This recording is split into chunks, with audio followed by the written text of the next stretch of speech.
네, 함께 보실 말씀은 출애굽기 12장 5절에서 14절 말씀입니다.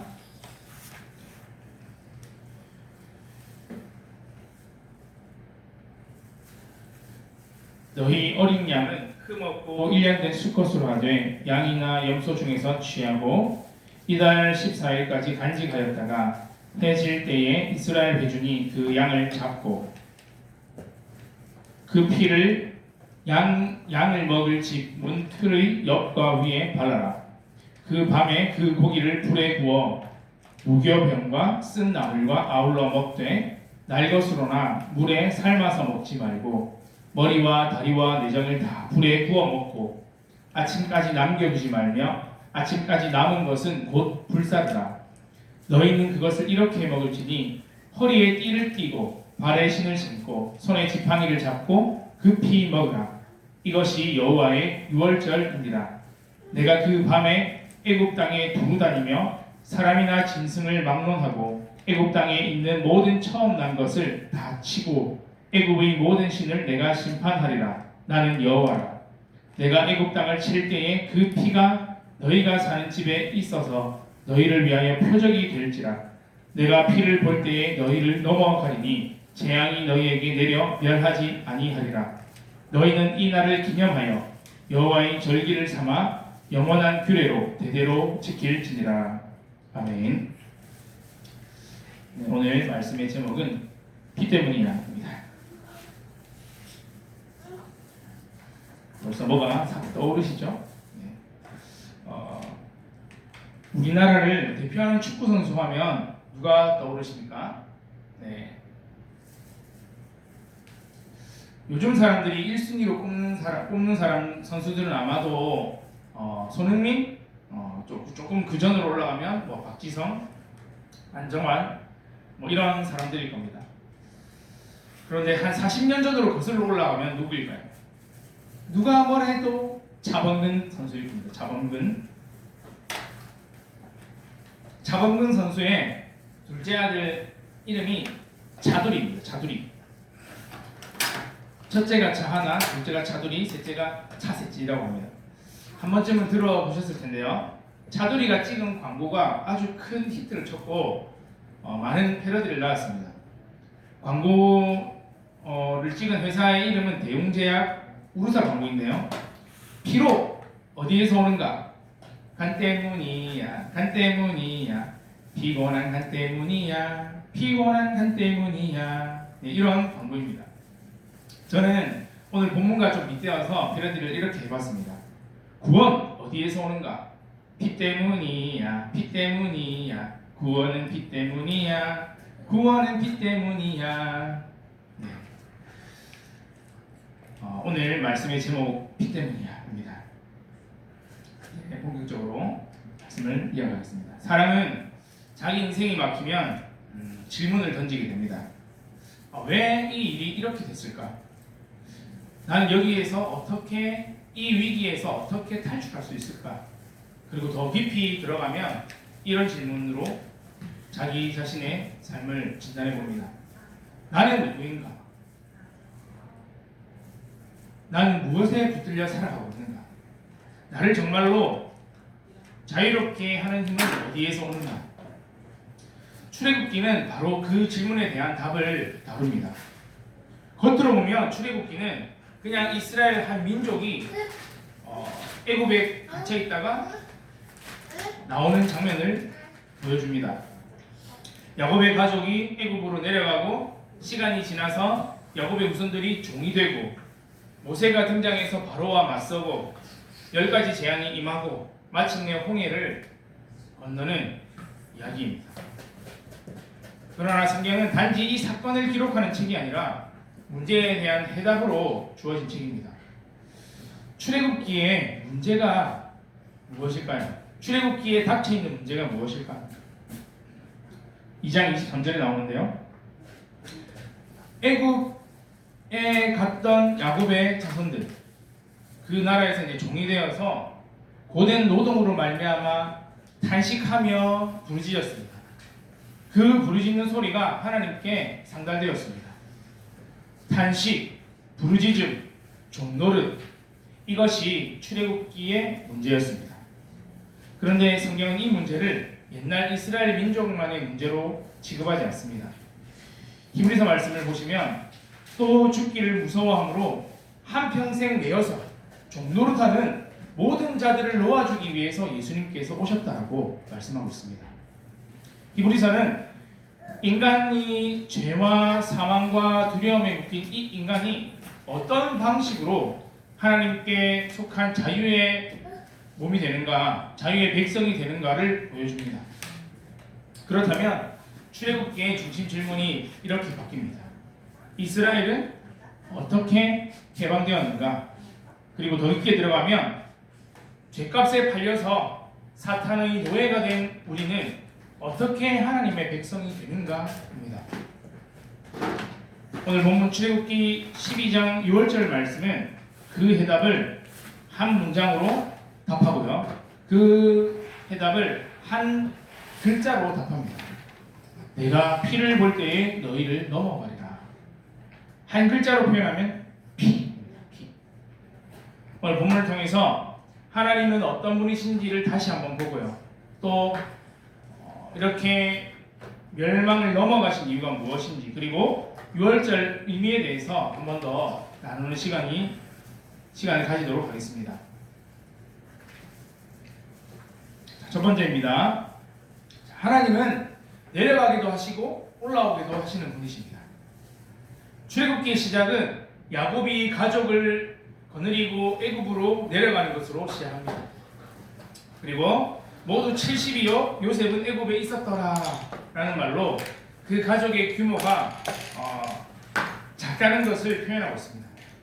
왜 야곱이 애굽으로 내려갔을까요? 왜 하나님의 백성이 될 사람들이 이방 땅에서 종살이를 하게 되었을까요? 물론 표면적으로 보면 이유가 명확합니다.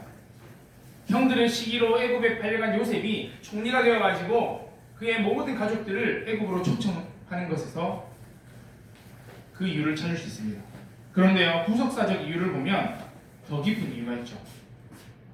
하나님께서 야곱을 애굽으로 가라고 말씀하셨다는 것입니다. 창세기 46장 3절 말씀 보시면 애굽으로 내려가기를 두려워하지 말라. 하나님께서 지금 야곱에게 말씀하십니다. 내가 너로 거기서 큰 민족을 이루게 할 것이다 라고 하나님께서 말씀하셨고요. 46장 4절을 보시면 내가 너와 함께 애굽에 내려가겠고 반드시 너를 인도하여 다시 올라올 것이다 라고 약속하셨다는 것입니다. 하나님께서는 그냥 단지 문제 해결 수준의 차원에서 우리를 이끌어 가시는 분이 아니십니다. 역사의 방향을 정해놓으시고 그 길을 함께 걸어가는 분이라는 것입니다. 내려가겠다, 그리고 반드시 올라오게 하겠다, 한 문장에 붙어 있습니다. 내려가는 것이 끝이 아니다, 애굽이 종착지가 아니다, 고난이 최종 결론이 아니다 라는 것을 뜻합니다. 내가 너와 함께 내려가겠다. 멀리서만 구경하시는 것이 아니라 내려갈 때도 함께, 그리고 반드시 올라오게 하신다는 것이죠. 여러분, 훗날 하나님께서는 진짜로 말씀이 육신이 되셔가지고 우리 가운데 거하시며 죄인의 자리로 내려오십니다. 누구를 통해서요? 예수 그리스도를 통해서. 이렇게 출애굽기의 첫 장면부터 이미 하나님이 우리와 함께 하신다라는 임마누엘의 씨앗이 심겨져 있습니다. 이스라엘이 70명으로 내려갔다가 장정만 60만 명 번성한 것도 우연이 아니라는 것입니다. 큰 민족을 이루겠다라고 약속하신 언약의 성취였습니다. 동시에 그들이 바로의 노예가 되어가지고 압제를 받는 것도 뜻밖의 사고가 아니라 하나님께서 아브라함에게 미리 예언하신 예언의 성취였습니다. 아브라함에게 어떻게 약속하십니까? 너의 자손들이 이방에서 계기되어서 그들을 섬길 것이다. 그리고 400년 동안 괴롭힘 당할 거다. 그리고 그 후에 너의 자손이 큰 재물을 이끌고 나올 것이다. 여러분, 400년이면 얼마나 많은 사람들이 태어나고 죽고 했겠습니까? 그런데 그 구원의 홍해를 건너는 사건을 경험한 자도 있었고 경험하지 못한 자도 있었지만 하나님께서 약속하신 그 약속이 이루어진다는 것입니다. 여러분, 그래서 내 때에 어떤 일이 하나님의 역사가 일어나지 않는다 할지라도 우리는 묵묵히 우리의 자리를 지키며 하나님께서 각자에게 주신 사명을 붙들고 묵묵히 한 걸음 한 걸음 나아가야 할 줄 믿습니다. 하나님께서 미리 말씀하셨다고 고난이 아름다운 것은 아닙니다. 고난과 고통은 여전히 고난이며 여전히 고통스러운 일입니다. 성경은 고난을 고난이라고 부릅니다. 고된 노동, 탄식, 부르짖음 그대로 기록하고 있습니다. 그러면 성경에서 말하는 이 고난을 계속해서 말하는 의도가 무엇일까요? 고난, 고통, 하나님이 통제하지 못하는 변수가 아니다라는 것입니다. 고난, 고통, 하나님의 언약 밖에서 이루어진 우연히 일어나는 일이 아니라는 것입니다. 그 고난과 고통 가운데서도 하나님은 자기 백성을 버리지 않는다라고 말씀하시는 것입니다. 그리고 고난을 통해서, 고통을 통해서 그것이 끝이 아니라 구원의 길을 선명히 보여주겠다라고 하시는 것입니다. 사랑하는 성도님들, 저도 마찬가지겠지만 우리가 고난을 겪으면 많은 경우 이렇게 묻습니다. 왜 하필 나에게 이런 일이 생길까? 그러나 성경은 질문을 바꿔서 우리에게 되묻습니다. 지금 네가 겪고 있는 그 고난 속에서 너는 무엇을 드러내며 살고 있는가? 너는 무엇에 매여 있는 존재인가? 하나님이냐? 세상이냐? 그렇게 묻고 있습니다. 단식하며 부르짖는 이 일이 어떻게 진행이 될까요? 출애굽기 2장 24절입니다. 하나님께서 그들의 고통 소리를 들으시고 아브라함과 이삭과 야곱에게 세운 그의 언약을 기억하셨습니다.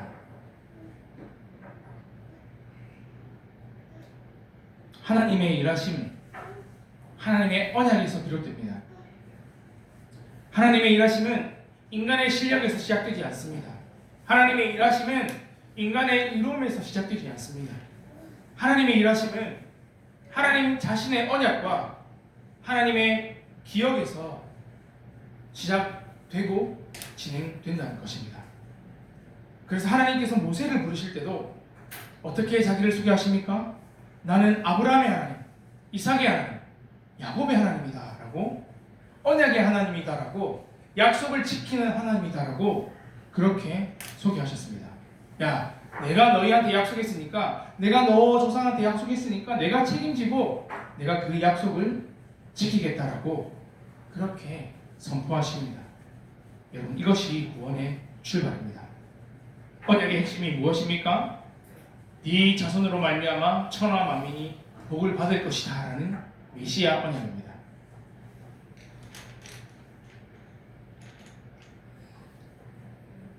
하나님께서는요, 출애굽 사건을 통해서 장차 예수 그리스도를 통해서 온 세상을 구원할 복음을 계시하신 것입니다. 야곱을 애굽으로 내려가게 하시고 그 후손을 번성하게 하시고 고난 가운데 내버려 두시고 결국 출애굽시키시는 하나님의 의도가 무엇입니까? 잃어버린 하나님의 백성을 회복시키는 겁니다. 하나님과 함께 거하는 나라를 회복시키는 겁니다. 그 길을 통해서 모든 민족이 복을 얻게 하는 그것입니다.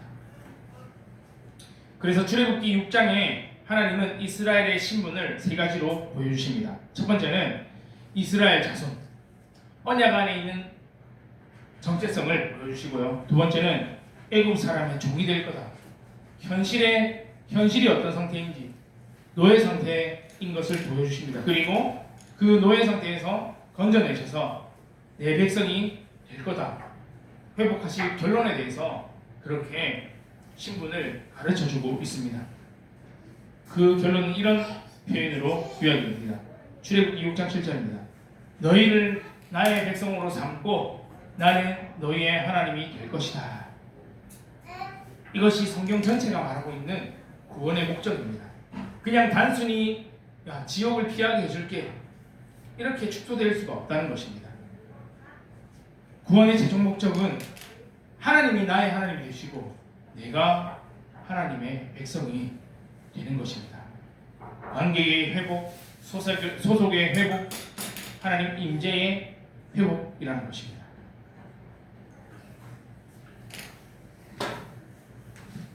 우리도 애굽과 같은 삶의 자리들이 있습니다. 어떤 사람에게 애굽은 경제적 압박, 또 어떤 사람에게 애굽은 관계의 폭력, 어떤 사람에게 애굽은 반복되는 죄의 습관일 수 있습니다. 그리고 인정과 욕망, 비교의 지옥일 수 있습니다. 그 자리에서 우리는 종종 이렇게 말하고 생각합니다. 하나님 멀리 계시나?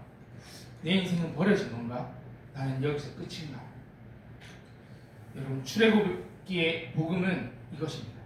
하나님께서 멀리 계시지 않는다는 것입니다. 함께 내려오시고요.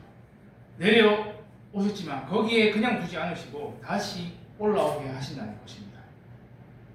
이 약속이 예수 그리스도 안에서 더 분명해졌습니다. 예수님께서 어떻게 하셨습니까? 죄인의 자리로 내려오셨고요. 십자가에서 죽으셨고요. 부활하심으로 우리를 새 생명으로 끌어올리셨습니다. 그래서 성도된 우리는 이렇게 고백할 수 있습니다. 주님, 제가 나아가는 것이 아닙니다. 하나님께서 내려오셨습니다. 하나님께서 나에게 오셨습니다. 내가 빠져나온 것이 아니라 하나님께서 나를 이끌고 나가셨습니다. 내가 버텨낸 것이 아니라 주님께서 나를 붙드셨습니다라고 고백할 수 있다는 것입니다. 지금 각자가 겪고 있는 삶의 고난과 고통이 무엇이든지 간에 하나님은 함께 내려오시는 분이라는 사실을 붙듭시다. 하나님은 함께 올라오는 분이시라는 사실을 붙듭시다. 두 번째입니다. 하나님이 넘어가신 이유는 피라는 표적 때문이었습니다.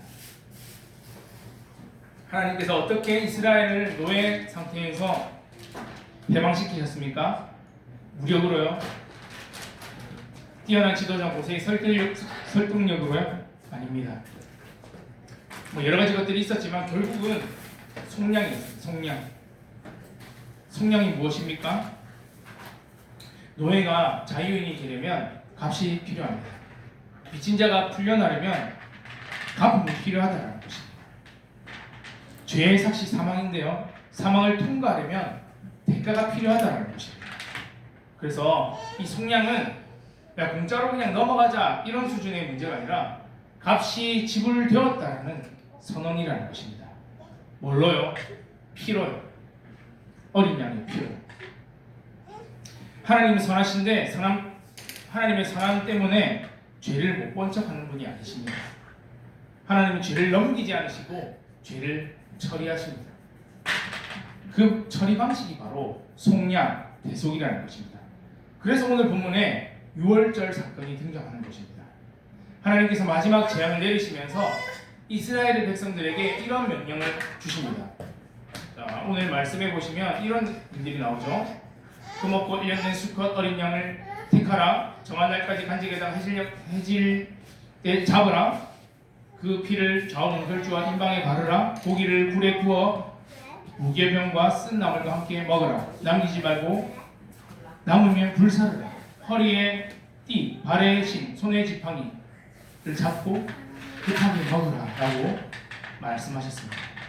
여기에서 핵심이 뭐죠? 피. 뭐라고 말씀하십니까? 내가 애굽 땅을 칠 때에 그 피가 너희를 위하여 표적이 될 것이다. 내가 그 피를 볼 때에 넘어갈 것이다 라고 말씀하셨습니다. 구원은 피 때문이야.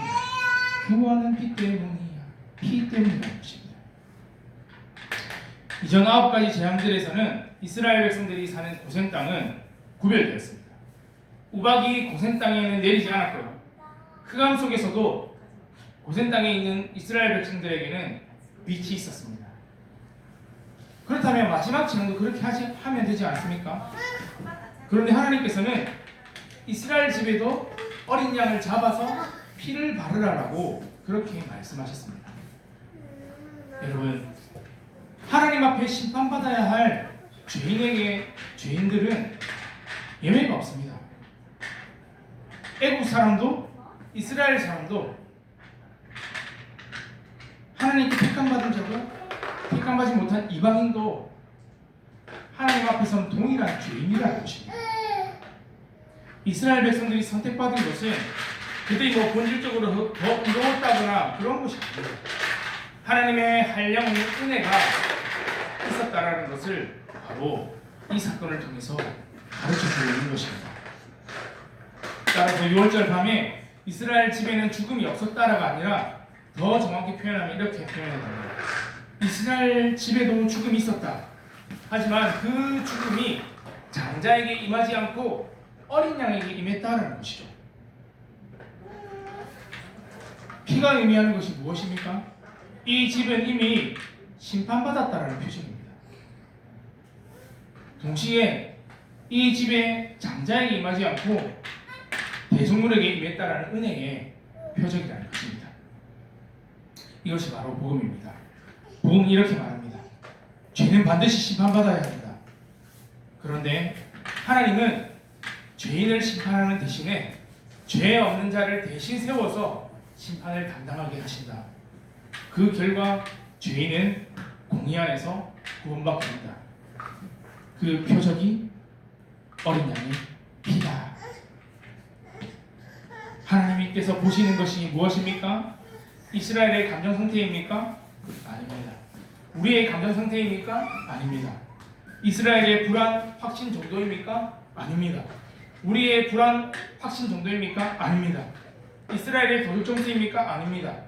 우리의 도덕 점수입니까? 아닙니다. 이스라엘 민족의 우월함입니까? 아닙니다. 우리의 우월함입니까? 아닙니다. 하나님께서 보시는 것은 피라는 것입니다. 그 피의 표적이라는 것입니다. 여러분, 이 말은 우리에게 자유함을 주죠. 왜냐하면 우리의 내면은 늘 흔들리기 때문입니다. 어떤 날은 믿음이 막 뜨거운 것 같은데 어떤 날은 믿음이 막 차갑습니다. 어떤 날은 막 기도가 잘 되는 것 같아가지고 막 하늘 올라갈 것 같은데 어떤 날은 막 기도가 막혀가지고 땅이 저 밑으로 꺼지는 것 같습니다. 어떤 날은 막 확신에 차는 것 같지만 어떤 날은 막 의심이 올라옵니다.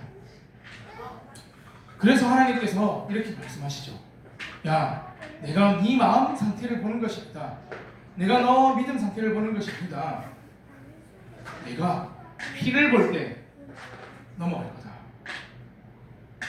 여러분, 구원의 확신은 내 마음의 파도에 달려있는 것이 아닙니다. 내 마음의 확신에 달려있는 것이 아닙니다.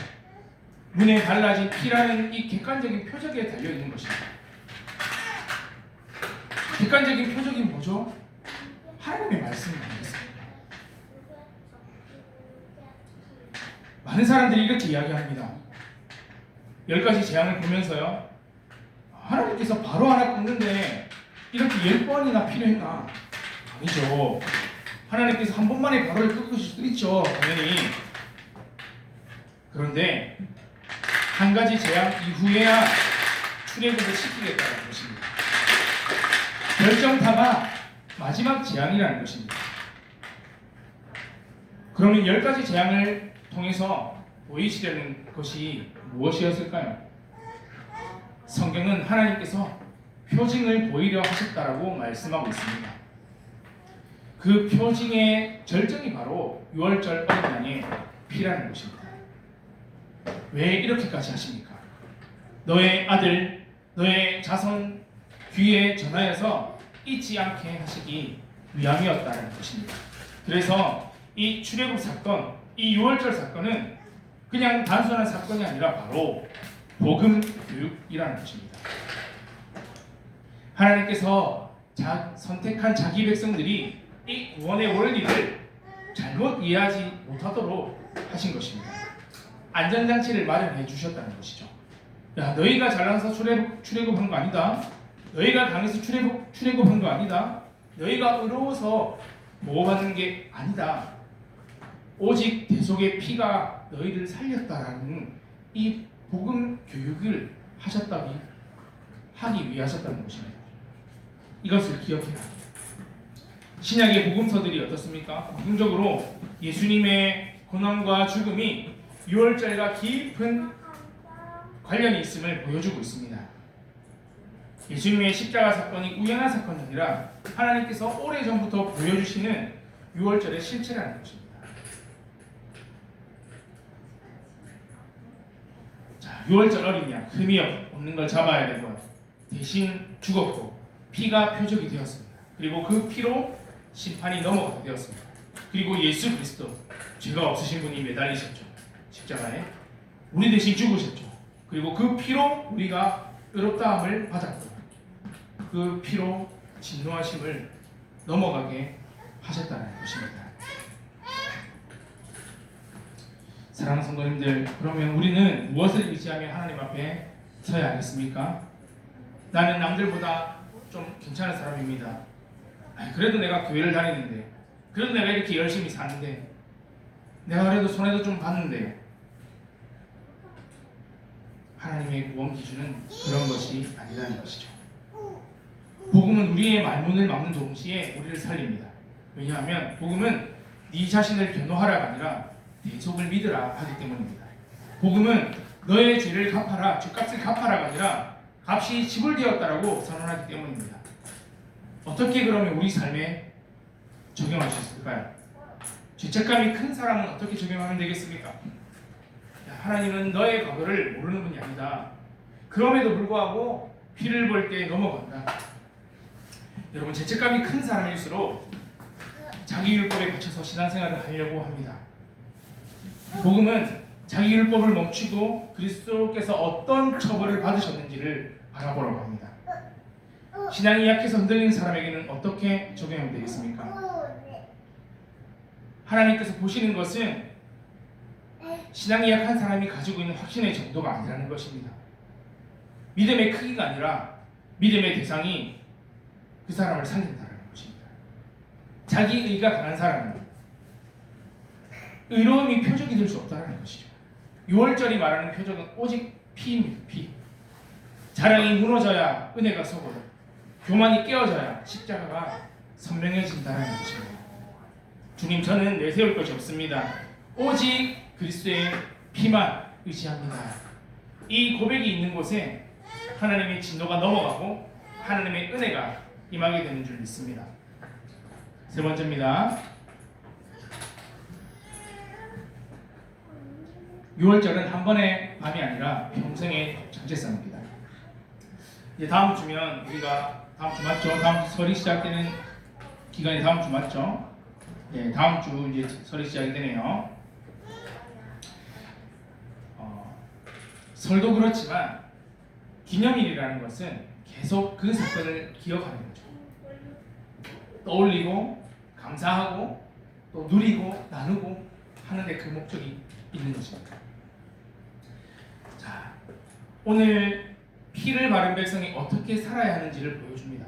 이 6월절 사건이 죄 사함의 사건뿐만 아니라 새 삶의 방식에 대해서 얘기한다는 것입니다. 말씀을 보겠습니다. 자, 그 밤에 그 고기를 불에 구워 무교병과 쓴 나물과 아울러 먹어라.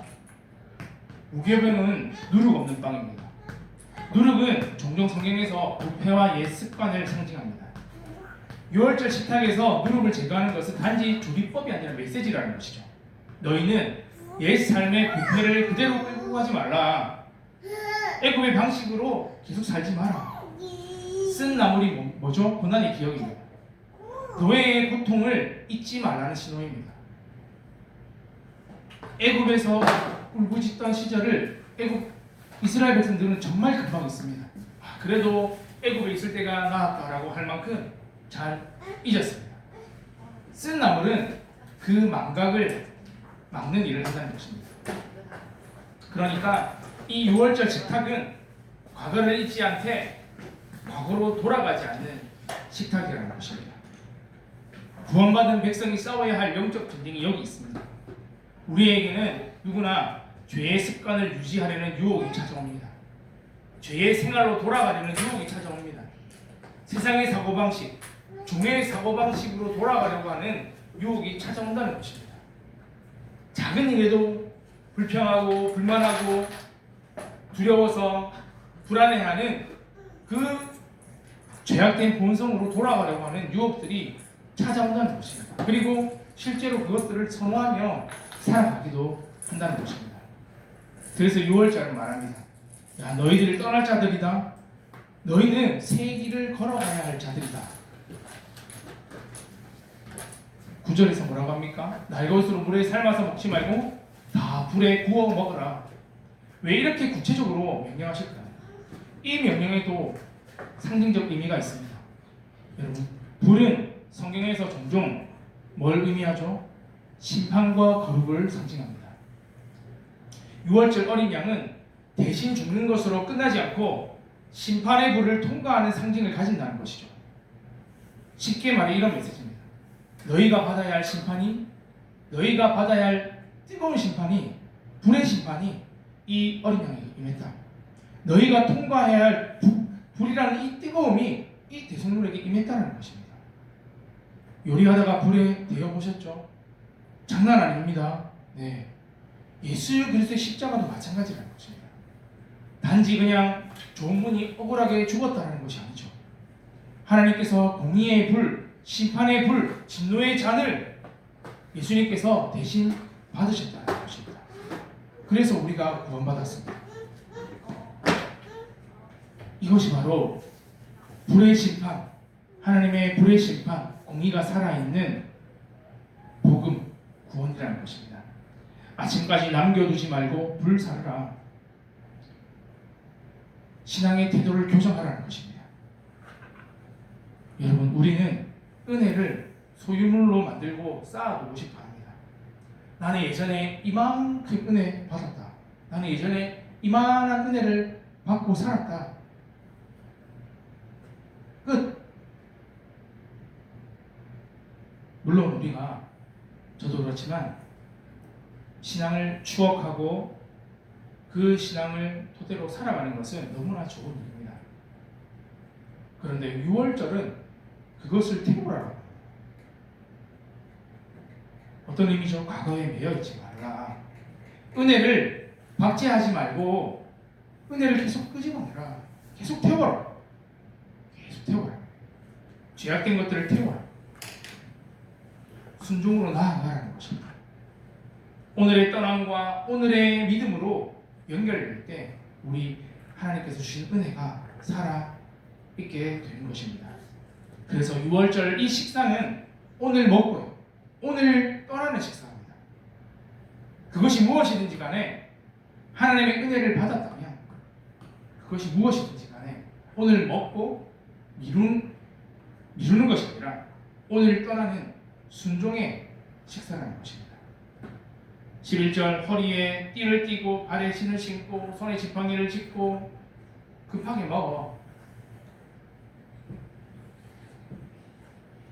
마치 전쟁터로 출발하는 군인 느낌이 나지 않습니까?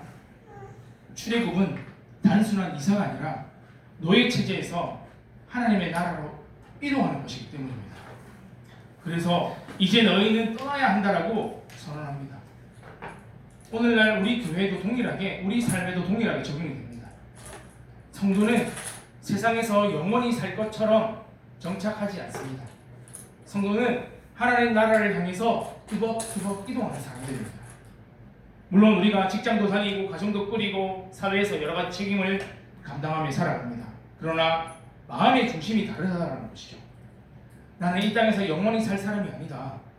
나는 값 주고 산 사람이다. 나는 떠나야 할 사람이다.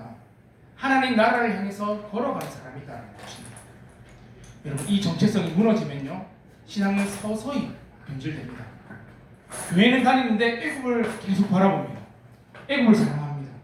예배는 드리는데 세상의 사고방식, 바로의 사고방식에 사로잡혀서 살아가게 된다는 것입니다. 기도를 하는데 여전히 죄의 조르함에 살아갑니다. 그래서 이 6월절 절기가 우리를 계속 흔듭니다. 야, 너희 떠날 자들이다. 얼른 먹고 얼른 일어나라. 너희는 나그네 인생이다라는 것이죠.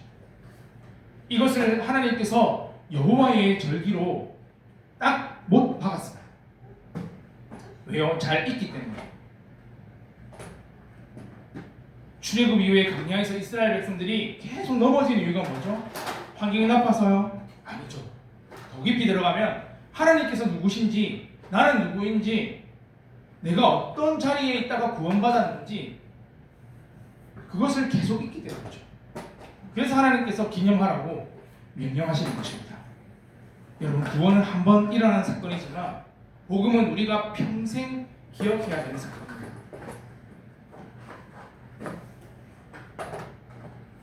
신약 교회가 왜 계속 반복해서 복음을 선포하고 반복해서 예배를 드리고 반복해서 성찬을 행했을까요? 이유는 하나죠. 계속 까먹으니까.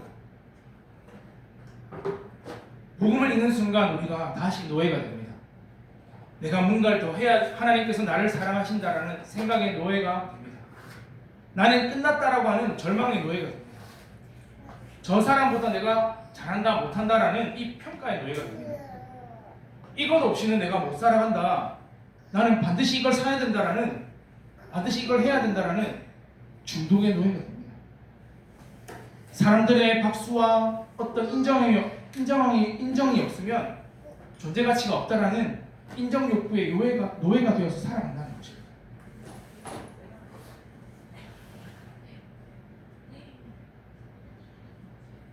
하나님께서 출애굽 이후에 시내산에서 10계명을 주십니다. 그런데 그것만 주지 않으셨습니다. 성막의 모형도 주셨습니다. 번제단, 물두멍, 속죄소, 이것들이 무엇을 가리키죠? 죄를 처리하는 방법이라는 것입니다. 율법으로 죄를 깨닫게 하시고요, 성막으로 죄의 해결을 제시하시고요, 마침내 그들 가운데로 거하는 임재로 이끌어 가신다는 것입니다. 출애굽기의 마지막이 하나님의 영광이 성막에 충만하였다라는 것으로 표시합니다. 구원의 목표가 애굽 탈출 이게 아니라 하나님께서 우리 가운데 거하시는 임재이기 때문에 하나님의 영광이 성막에 충만한 것으로 끝납니다. 여러분, 우리의 구원은 결국 하나님의 임재와 연결되어야 한다는 것이죠. 신약에서 더 분명히 드러납니다. 말씀이 육신이 되어서 예수님께서 우리 가운데 거하셨고요, 교회가 성령이 거하는 성전이 되었고요, 마침내 새하늘과 새 땅에서 하나님의 장막이 사람들과 함께 있는 완성으로 나아가는 것입니다. 그래서 6월절은 사망이 넘어갔다라고 끝나는 사건이 아니라 하나님께서 함께 거하는 자리로 우리를 이끄는 시작인 것입니다. 6월절은 우리에게 세 가지 삶의 방식을 제시합니다. 첫 번째는요, 세상의 방식에서 떠나라고 합니다. 여러분, 구원은 이제 출발입니다. 출발. 그리스도의 피를 믿는 순간 우리는 법적으로 이제 해방되었습니다. 그러나 우리의 마음과 우리의 습관은 아직 애굽에 남아 있습니다. 그래서 우리에게 뭐가 필요하냐? 떠남이 필요하다는 거죠. 작은 죄를 타협하는 삶에서 떠납시다. 하나님 없이도 내가 살아갈 수 있다는 그 생각에서 떠납시다. 불안과 두려움에 매여 살아가는 이 종노릇에서 떠납시다. 떠남은 믿음에서 나오죠. 나는 이미 값으로 산 사람이 되었다. 나는 바로가 아니라 하나님께 속한 사람이다. 이 정체성을 가지고 있을 때 떠남이 가능합니다. 그리고 두 번째는요, 복음을 단순하고 선명하게 붙들라고 하십니다. 기념하라고 하셨습니다. 기념. 단순합니다. 나는 죄인입니다. 나는 심판받아 마땅합니다. 그러나 하나님께서 나를 위해서 대속해 주심을 믿습니다. 단순하죠. 그 믿음 가지고 살아가는 거죠. 다시 어떤 것에 노예가 되어 살지 말고 오직 하나님께 매여서 살아가라는 것입니다. 여러분, 그러므로 우리가 이 예배를 드리는 것이 좋은 습관이긴 하지만 습관을 넘어야 하는 것이죠. 예배의 자리가 내가 누구인지를 예배를 드릴 때마다 다시 기억하는 자리가 되기를 바랍니다. 자, 세 번째는요, 피의 표적을 드러내며 살아가라고 말씀하십니다. 문설주와 임방에 바르는 피가 우리가 집 안에서만 보이는 겁니까? 아니죠. 밖에서 우리를 바라본다는 것이죠. 교회는 세상 한복판에 있는 사람들입니다. 안에 갇혀가지고 그렇게 지내는 사람들이 아니라 우리의 삶의 모습을, 우리의 피를, 예수 그리스도의 피를 보여주는 사람들이라는 것이죠. 나는 더럽지만 직김받아서 살아가는 존재다. 나는 약하지만 대신 죽은 분 때문에 내가 힘을 내서 살아간다. 내가 잘나서 구원받은 것이 아니라 은혜로 구원받은 자로서 은혜로 살아간다. 이 고백을 삶으로 증언하는 것이 우리 성도들의 사명인 줄 믿습니다. 나의 공로가 아니라 예수의 피, 나의 의가 아니라 예수 그리스도의 의, 나의 자랑이 아니라 예수 그리스도의 십자가 은혜의 자랑. 이 복음이 여전히 불안에 떠는 우리의 불안함과 두려움을 넘어가게 될 것입니다. 죄책감을 넘어가게 되고 절망을 넘어가게 되고 다시 출발하는 힘이 되는 줄 믿습니다. 말씀을 맺겠습니다. 앞서 말씀드린 대로 출애굽기는 이스라엘 백성들의 탄식에서 시작해서 임재로 끝납니다. 잠깐 복습하겠습니다. 욥기가 뭘로 시작해서 뭘로 끝난다라고 했죠? 네. 번제로 시작해서 번제로 마친다라고 했습니다. 그래서 번시 번마 욥이라고 몇 주 전에 설교를 했었습니다. 출애굽기는 탄식으로 시작하지만 하나님의 임재로 끝납니다. 그래서 탄시 임마출입니다. 하나님은 이렇게 말씀하셨습니다. 내가 피를 볼 때 너희를 넘어가리라. 이 말씀이 오늘도 우리에게 동일하게 적용됩니다. 우리 구원의 근거가 얼마나 우리가 선한가가 아닙니다. 우리가 얼마나 열심히 살아가고 있는가가 아닙니다. 우리가 얼마나 흔들리지 않는가가 아닙니다. 오직 그리스도께서 흘리신 피인 줄 믿습니다. 믿음의 고백을 하면서 살아가는 우리가 되기를 바랍니다. 내 인생의 문에 나의 자격을 바르는 것이 아니라 내 인생의 문에 나의 선행을 바르는 것이 아니라 내 인생의 문에 나의 눈물, 나의 상처 그런 것을 바르는 것이 아니라 오직 예수 그리스도의 피를 의지하며 하나님 앞에 살아가겠다라고 고백하는 저와 여러분 되길 바랍니다. 이번 한 주도 이 복음 위에 우리의 삶을 살아갑시다. 이번 한 주도 이 복음을 내 삶의 자리에서 기념하며 증언하며 살아가는 저와 여러분 되기를 주님의 이름으로 축복합니다. 함께 찬양하며 기도하겠습니다.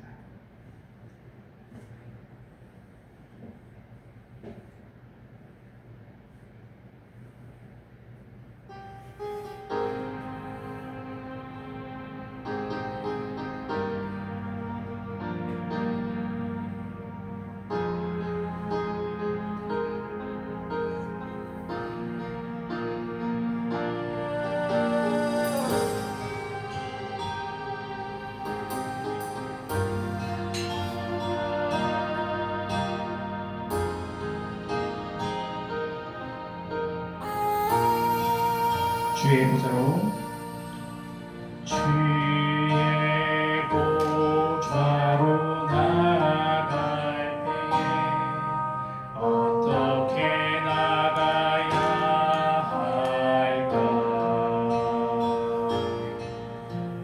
나를 구원한 주의 십자가 그것을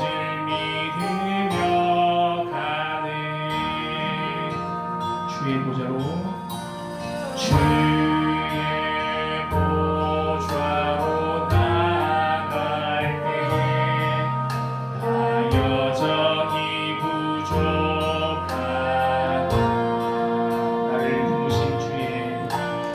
나를 부르신 주의 그 사랑 그것을 믿으며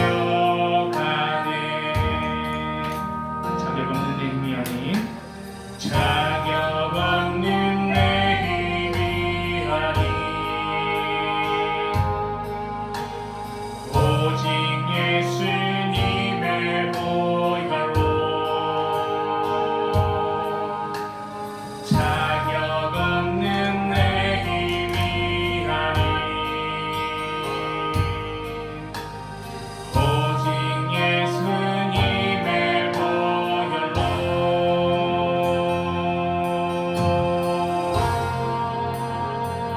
십자가의 보혈 완전하신 사랑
없는 내 힘이 아니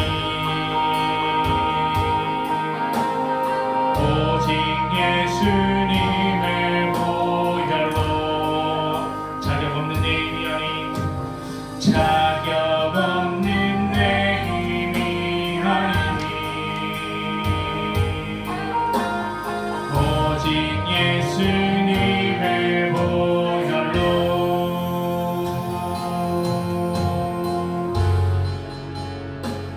십자가의 보혈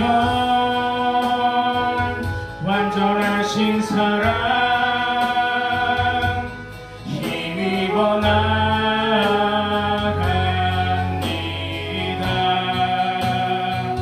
십자가의 보혈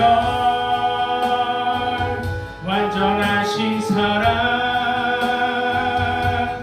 힘입어 예배합니다.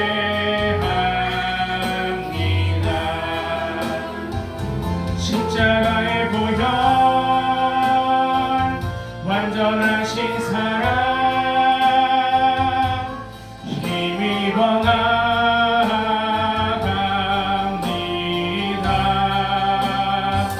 십자가의 보혈 완전하신 사랑 힘입어 예배합니다. 십자가의 보혈 십자가의 보혈 완전하신 사랑 힘입어 나갑니다.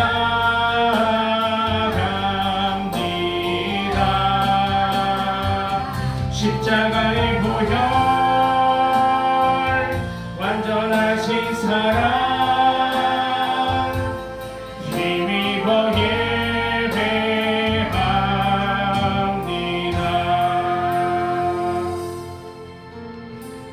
십자가의 보혈 십자가의 보혈 완전하신 사랑 힘입어 나갑니다.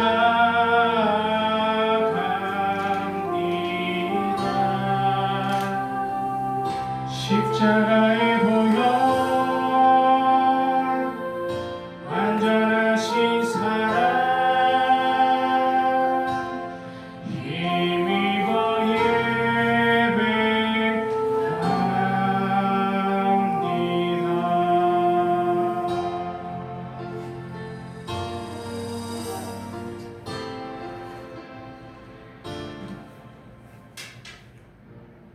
기도하겠습니다.